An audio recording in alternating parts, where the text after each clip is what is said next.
आपण पाहिलं असेल की किडी उत्पादक शेतकरी हा दुहेरी संकटात सापडला आहे। आधीच किडीला भाव नाही व बोर्डावर जो भाव असतो तो किडी उत्पादक शेतकऱ्याला मिळत नाही व त्याचबरोबर दुसरं संकट की साधारण 7 ते 8 दिवसापासून हाय टेम्परेचरमुळे किडी उत्पादक शेतकऱ्याचं मोठ्या प्रमाणात नुकसान होत आहे। साधारण 45 ते 46 डिग्री सेल्सिअस तापमानामध्ये किडी उत्पादक शेतकऱ्याचं मोठ्या प्रमाणात नुकसान होत आहे। आपण पाहिलं असेल की घडचे घड सटकत आहे, म्हणजे किडी उत्पादक शेतकरी हा दुहेरी संकटात, आधीच किडीला भाव नाही, त्याचबरोबर ह्या हाय टेम्परेचरमुळे जास्त ऊन तापल्यामुळे किडी उत्पादक शेतकऱ्याचं मोठ्या प्रमाणात नुकसान होत आहे।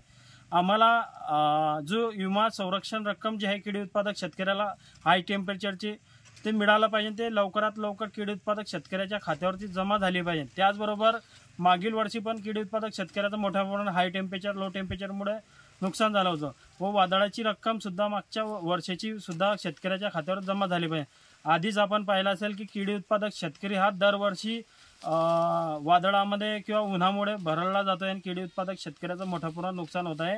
आम्ही किडी उत्पादक शेतकरी शासनाकडे व विमा संरक्षण कंपनीकडे विनंती करतोय की किडी उत्पादक शेतकऱ्याची लवकरात लवकर रक्कम परत करावी।